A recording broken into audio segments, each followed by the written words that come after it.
आज स्पेशल चुल्ली रे देसी स्टाइल रे छतु मसला चलते स्टार्ट करवा। हेलो गाइस, नमस्कार, जय Jagannath, welcome back to my new channel Gayatri lifestyle. जब तुम वीडियो भल लगे लाइक शेयर एंड सब्सक्राइब करो जमा भूल। देखो प्रथम मुझे हलदी पानी रे छतु गुड़ा को धोई देछि, टिके बड़ बड़ करी काटिथिबे, नहले भाजिला बेले से पूरा सॉफ्ट हो भांगी जीव। से बोली देखो मुझे तेल देकी आलू को टिके भाजी देछि।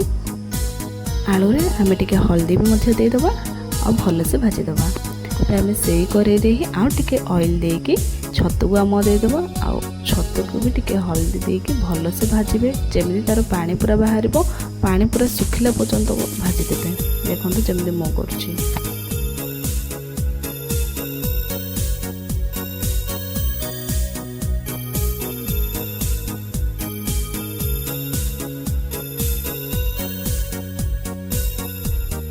देखो ए आम छतु कम्प्लीट हो गला। से कड़े आउटे ऑयल देदेवा, तेजपत्र, जीरा और प्याज देकी भल से फ्राए करदे।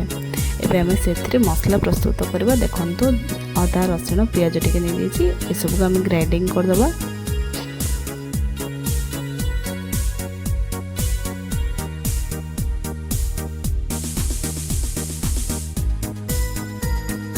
देखो आम पेस्ट कर देजा। आम जो फ्राए करते से सब को देदेवा और भल से कषिदेवी जमी यार पानी पूरा सॉक करला भाया। देन आम टमाटो दुईटी काटी रखी से देदेवा। टमाटर कंचा स्मेल गला पर्यंत टिके फ्राए करदे।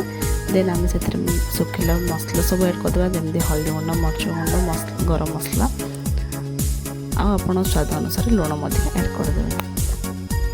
मसला को भल से कषिदेवा। देन आम गोटे स्पेशल मसला प्रस्तुत करवा। देखते से कौन कौन ऐड कर जीरा, पान मधुरी, धनिया, दालचीनी, लवंग, इलायची आ गोटे फुलड़ी गोटे ऐड कर गोलमरिच। ये सब को आम भल से गोटे पेस्ट कर से पेस्ट को आपड़ ऐड कला आपड़ देखिए आपड़ तरकार बास्ना और बहुत बढ़िया आसो और खाइबा को बहुत डेलीशियस लगे। से मसला को भल से कषिला आलू को आम जो भाजी रखा से देदेवा। टिके कषिदेवा आलू को मसला सहित। देन आम क्वांटिटी अनुसार पानी देदेवा। पानी की टिके फुटवा पर्यंत छाड़देवा। देन आम जो छतु काटिक भाजिक रखिले से सब को ऐड करदे। छतु को देला टिके फुटला पर्यंत छाड़देवे। देन आम तरकारी पूरा प्रस्तुत हो। थे स्टाइल बनैकी टेस्ट करते केमी लगुच मत निहाती कमेंट माध्यम जनइबे।